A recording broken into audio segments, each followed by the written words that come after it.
Mga kwento ni Thelmo.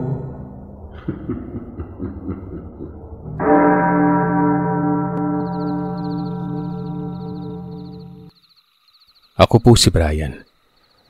Nais kong ibahagi sa inyo ang dalawang kwento, karanasan ng aking kapatid at ng aking ina.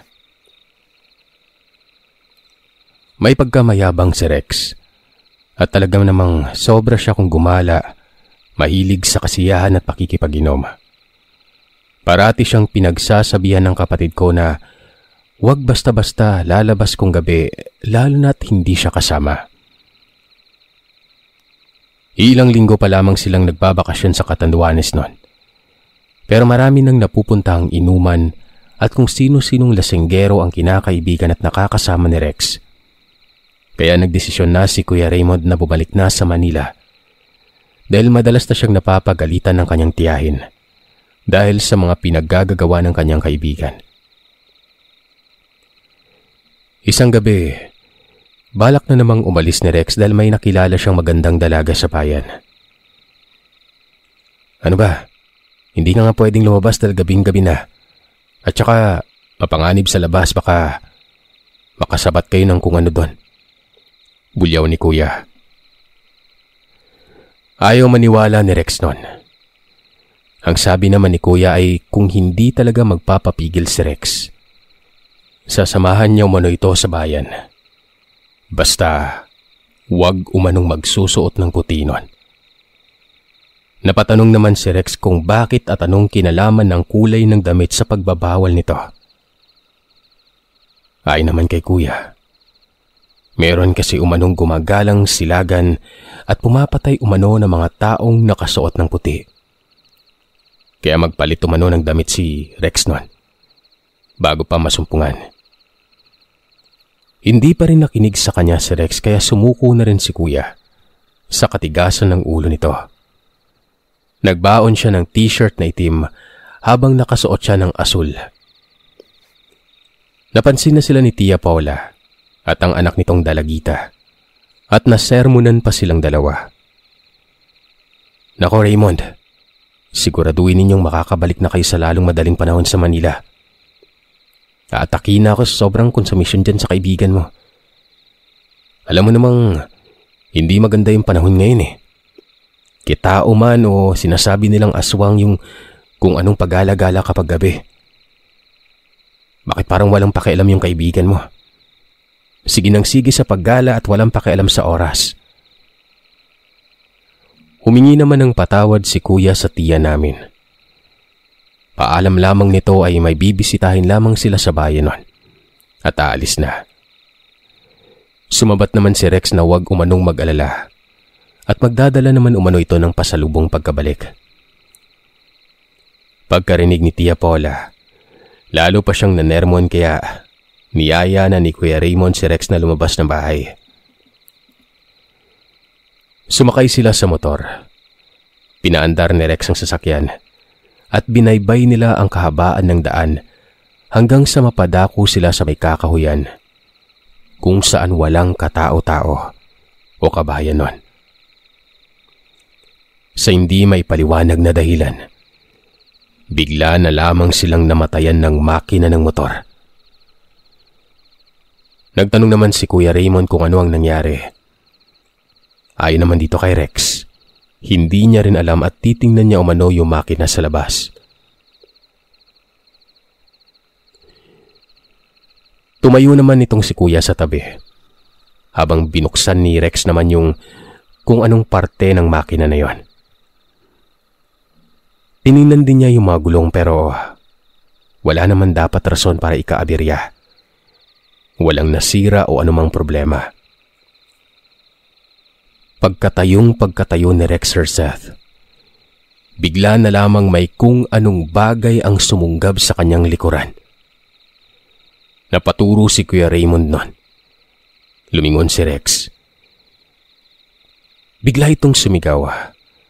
Nakaramdam siya ng kung anong hapdi sa kanyang mukha. Pagkabalik niya ng tingin kay Kuya, nakita na lamang ni Kuya Naduguan ang mukha ni Rex noon. Nagulantang at napasigaw yung kaibigan niya na ito. Nagmadali itong tumakbo pero nahawakan siya ng kung anong nilalang nang mahigpit sa balikat. Ang puting kasuotan ni Rex ay nagkahalo ang kulay pula ng dugo niya. Ang natutulala kong kuya ay biglang napasigaw at tumakbo doon sa kinaroroonan ni Rex. Nabitiwan naman ng nilalang si Rex at nawalan siya ng balanse. Napabagsak siya sa sementadong daan kung saan pinilit siyang ibangon ni Raymond.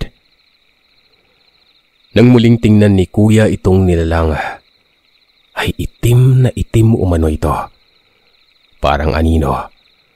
Pero nagwawala ito dahil merong nakausli o nakatusok na matulis na kawayan doon sa balikat ng naturang nilalang. Dahan-dahang lumayo sila kuya. Inalalayan niya si Rex na umangkas at siya na magmamaneho nun. Inubaran ni Kuya Raymond ng damit si Rex. Pinunas niya ang kulay puti nitong damit sa kanyang sugat. Siya na rin ang nagpaandar ng motor. Napansin niya na may isang matandang lalaki ang kaharap ang nilalang na yon. Hindi na magawang magtagal ni Raymond dahil dinudugo na talaga yung kaibigan niya. Pinilit niyang paandarin ang makina hanggang sa tuluyan na itong umugong. Hinawakan ng manibela. Sinabihan si Rex na kumapit ng abot sa makakaya niya at pinaharurot niya ng pagkabilis-bilis ang sasakyan sa bahay ng kanyang tiya Paula. Makalipas ang ilang sandali ay nakarating sila sa bahay. Nagsisisigaw ito at agad na pinagbuksan ng kanyang tiyahin. Tinulungan siya nitong makaagapay kay Rex. Dinala nila sa may sala at naganda si Gina na pinsan ni Raymond ng palanggana. Maligamgam na tubig, bimpo, alkohol at benda. Ginamot nila ang kalmot at sugat sa balikat at mukha ni Rex noon. Halos manghina ang binata sa nawalang dugo sa kanyang katawan. Nakatulog na lamang siya ng mahimbing nang malagyan ng benda ang kanyang sugat sa balikat. Nagkape ang magyahin. Hindi na siya dinalaw ng antok kaya minabuti na lamang nila magkwentuhan. Nagtanong si Kuya Raymond tungkol sa nalalaman ni Tia Paula. Ukol nga sa aswang na tinatawag na silagan. At natutunan niya dito na ang silagan nga ay namimili ng mga taong nakaputi para patayin at kainin ang kanilang mga laman loob. Sa lahat umano ng uri ng aswang, kakaiba ang kanilang pamamaraan sa pagkuha ng laman loob ng tao. Sa mismong puwetan sila ng biktima nag-uumpisang gumawa ng butas gamit ang kanilang mahaba at matatalim na kuko para kunin ang atay, puso, bituka at iba pang laman loob ng taong yon. Hindi malaman ni Tia Paula kung bakit galit ang silagan sa kulay na puti. Pero ayon sa mga kwento, marahil dahil ito ang kulay ng abito ng pari na naging mortal nilang kaaway. Sa sobrang tigas ng ulo ni Rex ay naging mitsayon ng kanyang kapahamakan. Nagpalipas na muna siya ng ilang araw para makapagpahinga at tuluyang gumaling si Rex. Hindi nagtagal ay bumalik na rin sina ni Raymond sa Manila at hindi na nagtangkang makipagkita si Rex sa magandang babae na nakilala niya sa bayan hanggang sa uling araw niya sa Catanduanes. Naging aral na sa kanya ang nangyari at ipinangako niya sa kanyang sarili na hindi na siya gagawa ng mga bagay na ikakapahamak niya. Sa pagtatapos ng karanasan ni Rex ay bumisita ako sa bahay namin sa Cagayan. Kasama ko ang aking ina. Doon ay nabanggit na naman niya sa akin ang kanyang napagdaanan noong gabi na bumiyahe siya sa may highway. Nasa first year high school pa lamang ako nang maikwento sa akin ng nanay ko ang kanyang karanasan. Inulit niya lang ulit. Maingat na driver sila nanay. at matagal nilang pinag-ipunan ng tatay ko ang kotseng ginagamit nila sa pagbabiyahe.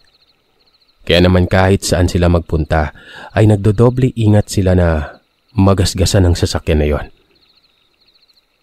Isang gabi noon, nagmamaneho siya sa isang kalsadang walang mga kabahayan. Binuksan niya ang kanyang headlight at nagliwanag ang daanan. May mga nadadaanan siya mga palayan sa tabi ng kalsada. At tila napakahaba ng kanyang tinatahak na landas na mukhang parang walang katapusan. Hindi ito ang unang beses na dumaan siya sa lugar na yon. Pero yun yung unang beses na nakaramdam siya ng kakaiba. Sa hindi sinasadyang pagkakataon, may napansin siyang lalaki na nakahiga sa gitna ng kalsada. Bigla niyang inapakan ng brake at mabilis na huminto ang sasakyan na yon. Kamuntik pa nga siyang maaksidente nun. Tiningnan niyang mabuti sa windshield at napansin niya ang katawan ng lalaki na nakahandusay sa may kalsada. Nagtataka siya kung anong nangyari at kung bakit naroroon ang lalaki na yon. Hindi niya makita ang mukha nito, pero nakakatiyak siyang nasaktan ng lalaking yon. Lumingali nga si nanay sa paligid pero nabigo siya na makahanap ng ibang taong pwedeng tumulong sa kanya. Napakatahimik ng buong paligid. May mangilan-ngilang kaluskos pero hindi naman yun nakaistorbo sa kapayapaan ng gabi. Naisip niyang lumabas ng sasakyan para matulungan niya ang lalaki pero ng mga oras na yun ay tila nagtaasan ng mga balahibo niya sa batok. Nang mapansin na unti-unting bumabangon ng lalaking yon. Doon na pagtanto ni nanay na mayroong kakaiba sa kanya. Punit-punit ang kanyang kasuotan. Nangingitim at nagpuputik ang kanyang balat nun. Mukha siyang pulube pero ganoon na lang ang ikinabigla ng nanay ko. Nang bigla na lamang humarap ang naturang lalaking yon. Tila umano parang yosi ang mga mata nitong nagbabaga. Nakangiti ito. Malalaki ang mga ipin pero pansin ni nanay na tila matulis sa mga yon. Bukod pa doon ay bumubula ang kanyang bibig at tumutulo ang napakaraming laway mula sa kanyang bibig patungo sa kanyang dibdib, gumagapang hanggang sa kanyang paa. Aakalain mo umanong pawis yon kung hindi mo matitingnang maigi. Titig na titig siya sa aking ina. Para bang nakakita ito ng makakain. Nanigas naman mula sa kinauupuan ng nanay ko. Hindi niya malaman kung anong dapat na gawin. Natuliro siya kung ano-anong mga negatibong bagay ang naisipan niya. Ayaw niya ng nararamdaman niya. Nasa gitna siya ng kalsadang walang kabahayan. Mahaba-haba pang tatahakin niya bago makahingi ng tulong. Nakakabingi umano ang katahimikan nun. Dahil doon ay pinaandar ni nanay ang sasakyan. Pabulong-bulong siyang nagdarasal habang nakatutok pa rin ang headlight sa lalaki. Pinilit niyang umatras at magmaneobra para bumalik sa kanyang dinadaanan kanina. Pero mabilis na nakatakbo ang nilalang. Lumundag sa harapan ng sasakyan. Nagsisisigaw sa loob si nanay nun. Pumaikot siya para makaliko pero gumapang sa labas ang lalaki. Kumapit sa bintana patungo sa likurang bahagi ng sasakyan na yon. Pinaliko-liko ng nanay ko ang sasakyan habang sa hindi na niya nakontrol ang manibela at sumalpok ito sa isang malaking katawan ng punong kahoy. Nabasag ang harapan ng kotse. Napatama ang ulo ng nanay ko sa may dashboard. Napakalakas ng nangyaring bangganon at nawalan siya ng malay. Makalipas lamang ang ilang segundo ay napadilat ang aking ina Medyo nahihilo pa siya at umiikot ang kanyang paningin. May konting bahid ng dugo sa kanyang ulo. Napansin niya na yung lalaki ay hindi pa rin umaalis sa labas ng kanyang sasakyan. Pinipilit na makapasok sa loob nun. Pinaandar ng nanay ko ang kotse pero ayaw umandar ng makina. Kahit anong pagpihit niya, namamatay ang makinang yon. Nagpapanik na siya at namamawis ng malalamig. Tumatangis na rin siya sa kanyang kinauupuan. Pero pilit pa rin na binabasag ng nilalang ang kabilang bintana ng sasakyan. Hindi din kasi makapasok yung nilalang sa harapang salamin gawa ng nakaikot dun yung puno. Laking pasasalamat lang talaga ni nanay. Nagpatuloy ang pagpapaandar ng nanay ko hanggang sa siguro dala na rin ng himala. Gumana ang makina. Pinilit niyang makaahon at makapagmaniobra pero doon ay nabasag na ng nilalang ang bintana. Hinablot niya si nanay. Mabuti na lamang at nakapa ng aking ina. Ang lagi nilang tinatagong patalim doon sa isang lagayan sa loob ng sasakyan. Palagi kasi silang nagdadala nun dahil madalas ay gabi kung bumiyahe ang aking ina. Binuksan niya yon at isinaksak sa kamay ng nilalang. Nabitiwan ng nilalang si nanay at ang kanyang damit. Natanggal umano ang botones. Sumisigaw sa sakit ang nilalang pero mahigpit pa rin ang pagkakakapit niya sa kotse ng nanay ko. Nagpatuloy sa pagmamaneho si nanay. Kinalikot niya ang compartment pati na ang bahaging dashboard. Hanggang sa makakuha siya ng rosaryo. Napansin niya na nabunot ng nilalang ang kutsilyong nakasaksak sa kamay nito. Nakabawi at nakabuelo. At bumalik na naman siya sa may malaking basag na bintana. Sa pagkakataong yun ay itinapat ng nanay ko ang rosaryo. Tila ba nagulat ang nilalang? Hindi alam ni nanay kung nagkataon lamang ang pagtapat niya sa rosaryong yon. Pero bigla umanong tumalon palayo ang nilalang. Gulat na gulat si nanay sa nangyari. Nakita niya sa natitirang parte ng side mirror na nagpagulong-gulong sa tabi ng daan ng lalaking yon. Medyo malayo na siya buhat dito kaya mabilis niyang pinaharurot ang kanyang sasakyan. Pero walang ano-ano ay biglang may tumawid nawang matandang lalaki na kamuntik na niyang masagasaan. Pumreno ito. Tinanong niya ang matanda kung hindi ito nasaktan. Napansin naman niyang tao mismo ang kanyang kausap at tinanong niya kung saan ito nakatira. Medyo ilang kilometro umano ang layo nito buhat sa may kalsada kaya naman ewan ko ba sa nanay ko. Nagmalasakit si nanay na pasakay nito. Kahit na ang itsura ng kotse ni nanay nun. Basag-basag na. Pinaharurot naman ito ang sasakyan.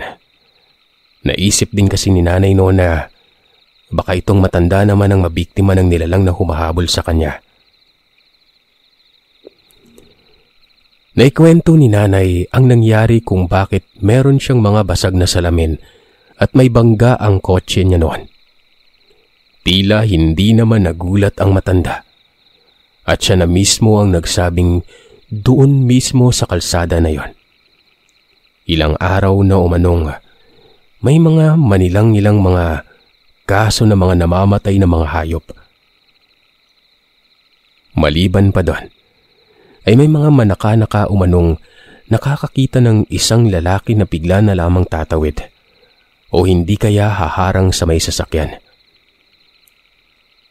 Mabuti at maswerte daw si nanay dahil kung anumang klaseng rosaryo yung hawak niya, epektibo ito at nabindisyonan sa tamang paraan. Napansin ni nanay na malapit nang maubos ang gasolina ng sasakyan nun. Humingi siya ng tulong sa matanda at bilang pasasalamat nito sa kanya ay inanyayahan na muna siya nitong magpalipas ng gabi sa kanyang kubo. Kinabukasan ay sasamahan siya sa malapit na gasolinahan. Nagpasalamat si nanay at tumuloy ito sa maliit na kubo ng naturang matandang yon, kung saan sinalubong sila ng asawa at anak nitong dalagita. Pagkatapos ay sinaraduhan nilang mabuti ang pinto. Doon ay marami pang naikwento ang mag-asawa tungkol sa pananalasa ng isang lalaking nagmumukhang pulube sa may kalsada tuwing gabi. Kung hindi mga lasinggerong driver ay mga driver na nag-iisang magmaneho umano ang parang binibiktima ng mga ito. Pero syempre, hindi lahat ay maniniwala doon. Nagkataon lamang na may hinilot na kliyente si Mang Hernan, yung matandang nakasakay ni nanay, kaya kinailangan niyang lumabas ng bahay noon. Nasa sala si Aling Felicidad. Nilatagan niya sa sahig ng mahabang banig at doon na pinatulog ang nanay ko. Naging magiliw naman at mabait ang naturang matanda kaya nagpasalamat si nanay at gumaan ang kanyang kalooban. Maraming taniman ng mais at naririnig niya ang mga pagaspas ng uwak at huni ng iba pang ibon sa paligid. Maya-maya pa meron silang narinig na pagaspas sa labas ng bahay na tila may kung anong malaking ibon na pumapaikot sa buong kabahayan. Dali-dali namang bumalik si Aling Felicidad. Pinatay lahat ang ilaw sa may sala at sinenyasan niyang tumahimik ang nanay ko, habang inoobserbahan at pinakikinggan nila ang pagpagaspas na yon. Marahil nasundan umano si nanay. Naganda ng baliktad na walis tingting si Aling Felicidad. Gayun din ang bungkos ng bawang at makalipas ang ilang sandali ay biglang nawala ang mga pagpapagaspas ng paglipad sa paligid nun. Mukhang naging epektibo ang mga walis tingting at bawang dahil naitaboy nito ang kung sino man ang sumunod kay nanay. Sinabihan na lamang ni Aling Felicidad si nanay na matulog na. Para sa kinabukasan ay maaga pang ihahatid ng asawa nito si nanay sa may gasolinahan. Napanatag ng kalooban ni nanay noon kaya humiga na siya sa banig. Kinabukasan nga ay maaga silang nagising ni Mang Hernan. Pinaganda siya ng mainit na kape at pagkatapos ay sinamahan siya nitong magtungo sa gasolinahan para makapagpakarga ng gasolina. Pasikat na noon ang araw sa kalangitan at nagpasalamat ang nanay ko sa kabutihang loob na ipinakita sa kanya ng matandang lalaki.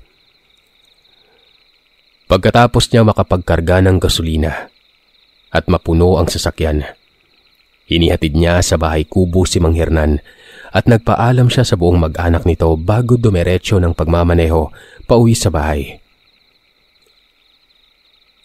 Pagka-uwi niya ay alalang-alala si tatay. Buong magdamag itong walang tulog at humingi ito ng tulong para hanapin siya. Isinalaysay ng nanay ko ang buong pangyari sa tatay ko. At medyo nagtatalo ang isip niya kung paniniwalaan niya ba ang kabuuan ng kwento. Pero ganun pa man, nakahinga siya ng maluwag dahil kompleto pa rin ang bahagi ng katawan ni nanay. At nakauwi siya ng ligtas at buhay sa aming tahanan.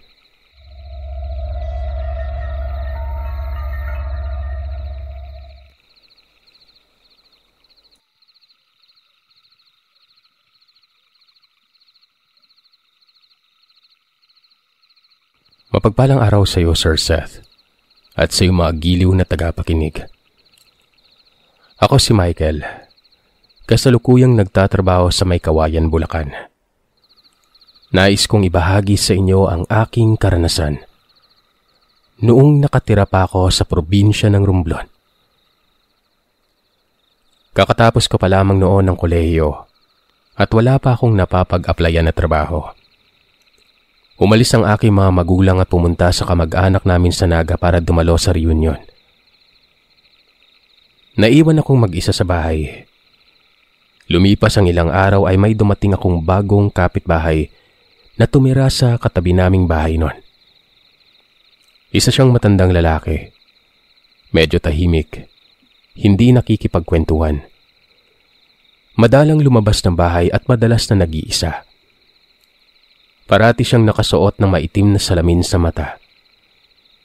Sa tuwing dudungaw ako sa may bintana ay palagi ko siyang nakikitang nakaupo sa may labas ng bahay nun. Inoobserba niya ang mga taong dumadaan sa kalsada. Isang gabi, napansin ko na may bisita siya. Isang lalaki na puno ng tattoo at kung ano-anong mga hiyas at talisman ang nakasuot sa kanyang katawan. Medyo kinabahan ako dahil medyo matalim at mapangahas ang kanyang mga mata kung tumingin. Kinilabutan ako, nanlamig ang aking buong katawan. Pumasok siya sa loob ng bahay ng naturang matandang lalaki at hinding-hindi na siya lumabas pa. Sumapit ang hating gabi. Nagising ako sa malakas na sigawan sa kabilang bahay at mukhang nagmumula sila sa may sala. Lumabas ako ng bahay at agad na nagtungo sa pinto ng bahay na yon. Pinakinggan ko ang naturang malalakas na sigaw pero biglang tumahimik sa loob. Sa sumunod na araw ay napansin ko na nakaupo na naman ang matandang lalaki sa labas ng bahay, katulad ng mga ordinaryong araw na para bang walang nangyari noong nagdaang gabi. Nagtataka ako kung anong misteryo ang bumabalot sa mga ingay at sigaw sa loob ng kanyang bahay pero sinikap ko na burahin yon sa isip ko dahil hindi naman ako tsismoso na tulad ng iba. Kaya lang, dumating na naman ang gabi at nakarinig na naman ako ng malalakas na kalabog at sigaw na nanggagaling sa loob ng bahay ng mismong kapitbahay ko na yon. Hindi na ako mapakali. Nagbihis ako at dali-daling sumugod sa kanyang bahay para magreklamo. Pero bigla na namang tumigil ang mga pagsigaw at namayani ang katahimikan. Wala na naman akong nagawa kung hindi ang bumalik sa bahay at matulog.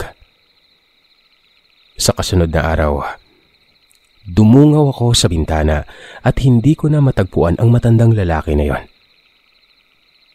Para bang yung buong bahay niya, walang katao-tao. Parang umalis siya.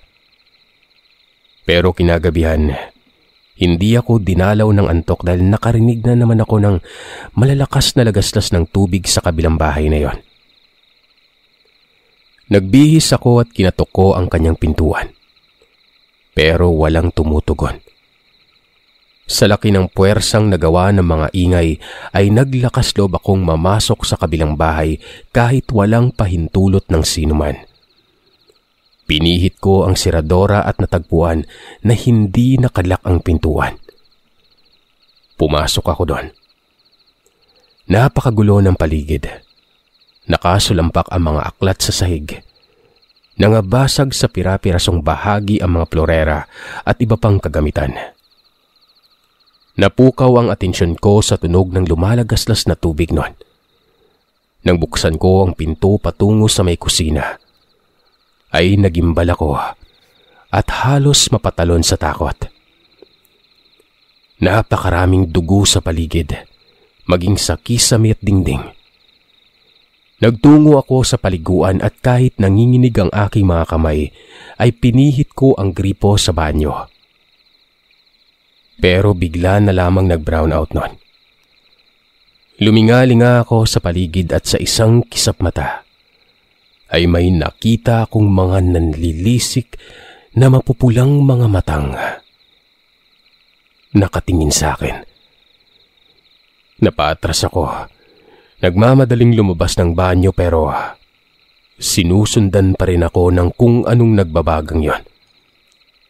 Hanggang sa biglang nagliwanag ang bintana. Nahawi ang mga ulap sa kalangitan kung saan lumitaw ang kabilugan ng buwan. Lumapit ang isang hugis tao hanggang sa nasilayan ko na ang katawan na yon ay pagmamay-ari ng matandang lalaki. Umakyat ang kilabot sa aking buong katawan. Halos mahiga ako nun dahil bigla na lamang nanlambot ang mga paa ko at hindi na ako makahakbang. Napatid ako mula sa aking kinatatayuan. Bumagsak ako sa sahig at napatabi sa isang malambot na kung ano nung una. Pero nung makapa ko yon, para siyang wasak na karne ng hindi ko masabi na kung anong hayop. Tiningnan kong maigi kung ano yon. Kung karne ba ng baboy o baka, pero nagulat na lamang ako, Sir Seth, nang mapansin ko na sa isang parte o sa isang lapad ng balat ay merong mga tato at dasal sa kanyang katawan. Ayaw ko mang isipin pero naalala ko bigla ang bisita ng matandang lalaki noong nakaraang araw. Pinagmasdan ko ang matandang lalaki na yon. Nakangisi ito sa akin habang may hawak na manika na may nakatusok na karayom sa ulo nito. Nagsalita siya. Nagtagumpay umano siya. Nakuha niya umano ang mga mata. Gayon din ang laman loob. Matatamasa na niya umano ang malakas na kapangyarihan ng pangungulam at walang hanggang kabataan. At dahil naroroon na umano ako umano ang isusunod niya para mapanatili niya ang kanyang kabataan. Lumapit pa siya ng ilang hakbang sa akin habang bumubulong-bulong na mga kakaibang lengguwahe. Akala ko nga nung una ay minumura niya ako pero hindi ko maintindihan ng mga katagang yon. Palakas ng palakas sa mga pagsambit niya. Kinikilabutan ako habang pinipilipit niya ang ulo ng hawak na manika. Sa takot ko ay lumingalinga ako sa paligid nun. Nakakuha ko ng isang pamalo at agad akong bumangon at hinihampas ko ng pagkalakas-lakas yung pamalo sa ulo niya. Bago ako kumaripas ng takbo palabas ng bahay. Hindi ako sigurado kung tinamaan ko siya noon. Hindi ko alam kung natumba siya o kung ano. Pero hindi ko na siya nilingon. Kung nakabangon at nasundan ba niya ako. Basta ang ginawa ko noon, patakbo akong bumalik sa bahay, kinuha ang susi at dali-dali akong sumakay sa aking motor. Pagkapaandar ay pinaharurot ko ng pagkabilis-bilis yun. Agad akong nagtungo sa tiyuhin ko na merong kilalang albularyo. Napag-isip-isip ko na kakaiba at hindi normal na tao ang matanda. Dumiretso ako sa kabilang kanto kung saan nakatira ang tiyuhin ko na ito. Kinalampag ko ang kanyang pintuan. Halos mapagalitan niya ako dahil sa pang-iistorbo ko sa kanyang pagtulog noon. Nagulat siya nang mapansin na namumutla ako at hindi maipaliwanag ang panginginig ng aking mga kamay. Ipinagtapat ko sa kanya ang buong katotohanan at halos paningkitan niya ako ng mga mata. Nagsalita ito. Maya-maya pa ay sinabi niya sa akin na samahan ko man siya para tawagin ang kilala niyang albularyo. Pagkarating namin sa bahay ng albularyo, ang sabi ng albularyo ay kailangan umanong gumawa ng ritual para hindi ako masundan na matandang lalaking yon. Nagtungo kami sa may sala at naghanda siya ng tanglad at iba pang halamang gamot. Gayon din ang damo na pinagpira-piraso niya at inilagay sa isang maliit na sisidlan na may lamang kumukulong tubig habang may umuusok na insenso sa kanyang katabi. Pinasalampak ko ng albularyo sa sahig nun. Sumambit siya ng dasal at paulit-ulit niyang idinadampi ang kakaibang damo na nakabigkis sa tali. Binubulungan niya ako ng lengguwahe na hindi ko maintindihan. Hinihingahan niya ako sa mukha at naaamoy ko ang amoy ng pinaghalo-halong halamang gamot at iba pang kemikal na ginagamit niya sa panggagamot. Pinagpapawisan na ako noon pero tiniis ko ang sobrang init. Napawi na rin ang panginginig ng aking mga kamay at naipikit ko ang aking mga mata. Makalipas ang ilang segundo, biglang tumigil ang albularyo. Idinilat ko ang aking mga mata at natagpuan ko siyang nagliligpit ng mga kagamitan sa orasyon. May ibinigay siyang kwintas sa akin na may nakaukit na malaking mata ng tao. Isuot ko mano ang kwintas na yon, na may nakaukit na Trespiko Roma mata. Yun ang magsisilbi kong proteksyon kontra sa kulam, barang, tigalpo, palipad hangin, aswang, masamang espiritu. May kakayahan din itong maiiwas ka sa masamang pagtatangka ng ibang tao, disgrasya o kapahamakan. Sa puntong yon ay isinuot ko ang naturang agimat. Pinayuhan ako ng manggagamot na magpalipas na muna ng magdamag at sa kinabukasan na ako uwi sa bahay. Sumunod naman ako sa kanya dahil natatakot din akong umuwi at baka abangan ako ng matandang lalaking yon. Kinabukasan, inihatid na ako ng tiyuhin ko. Siya na mismo ang nagmaneho ng motor at eksaktong pagkarating namin sa bahay, kitang-kita namin na paalis na ang matandang lalaki. Bit-bit ang kanyang mga kagamitan. Pinagdasal ko talaga noon na sana hindi na siya bumalik. Hindi na ako lumingon sa takot na baka kung anong masilayan ko sa mukha niya. Pagkahatid sa akin ng tiyuhin ko ay hindi na siya nagtagal at bumalik na din sa kanyang bahay. Nagpasalamat ako sa kabutihang loob niya at sa pagkakaligtas sa akin bago pa siya umalis noon. Makalipas ang ilang sandali ay lumabas ako ng bahay. Napansin ko sa labas ng bahay ang aking ilang tsismosang kapitbahay. Lumapit ako kay Aling Trina at tinanong ko siya tungkol sa matandang lalaking yon. Ayon sa kanila, kaninang umaga umano ay may dumating na mga otoridad. Pumasok umano sila sa bahay ng lalaki na matandang yon. Meron daw kasi umanong nakapagtimbre sa kanila na doon huling pumunta ang isang lalaking punong-puno ng tato. Ayon sa salaysay ay isa umano yung manggagamot. Pero nung pumunta sila doon ay walang katao-tao. Wala na rin ang katawan ng hinahanap nila.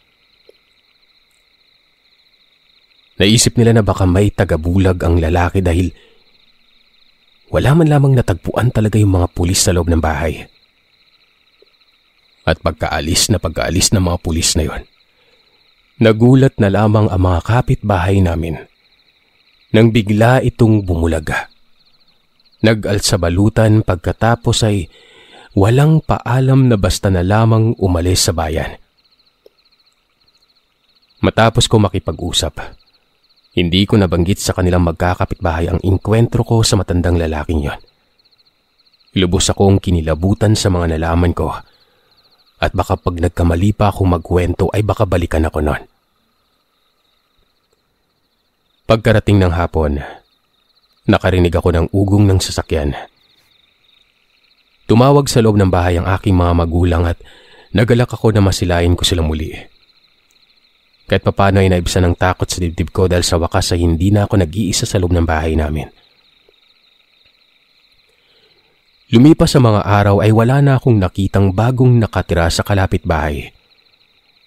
Pero nang dumating ang araw na kinakailangan ko nang umalis patungo sa Bulacan para makapasok sa unang araw ng trabaho ko, ay may napansin akong bagong lipat na namang kapitbahay malapit sa aming bakuran. Sa pagkakataong yun ay isa naman siyang babae. Ang lubos ko na ipinagtataka, nakasuot din siya ng maitim na salamin sa mata, katulad ng matandang lalaki. Para bang magkamag-anak sila. Nagpapasalamat na lamang ako at naninirahan na sa Malolos ang aking mga magulang. Binibisita ko na lamang sila tuwing bakasyon. Nagpakilala ako sa bago kong kapitbahay bago ako lumuwas sa Manila. At napansin ko na magiliw at mukha naman siyang mabait nun. Kumpara sa matandang lalaki. Siya umano si Amelia. At matatagalan umano siyang mananatili doon sa bayan namin. Tingin ko ay nasa early 30s na siya noon. Medyo bata pa. Maayos ang pangangatawan. Tinanong ko sa kanya kung bakit nakasuot siya ng salamin sa mata. Buong akala ko ay sasagot siya sa akin noon. Pero bigla niyang tinanggal ang salamin sa mata niya. Bumungad sa harapan ko ang malalim na tingin ng mga mata na yon. Nakatulad ng naturang lalaking merong hawak na manikang unang nakatira doon sa bandang yon. Luminga-linga ako sa paligid at napansin ko na marami namang residente ang naglalakad sa daan. Napanatag ang kalooban ko dahil kung may gawin man na masama ang babae, may mahihingan ako ng tulong. Nagustuhan mo ba ang aking mga mata? Malinaw at talagang mababantayan nito ang bawat kilos mo. Sabi niya sa akin ng nakakapangilabot at nakakalokong pagngisi. Naalarma ako. Mabuti na lamang at paalis na ako sa lugar na yon. Hindi na ako lumingon pa sa babae. Hindi ko malaman kung sinusundan pa rin ako ng anino ng naturang matandang lalaki pero nakaligtas na rin ako dahil pagkatapos ko na makabalik ng Bulacan, hindi na ako umuwi sa Romblon. Pinayuhan ko na rin na wag nang bumalik ang aking mga magulang sa probinsya at hinikayat sila na magsama-sama na kami sa Malolos. Naging tahimik naman ang buhay ko sa matagal na panahon. Marahil ay nakatulong din ang panangga na ibinigay sa akin ni Tio Lamberto at ng manggagamot na yon. Dahil kahit sa panaginip, ay hindi ako ginambala ng matandang lalaki. Gayun din, ng babae na bago naming kapitbahay.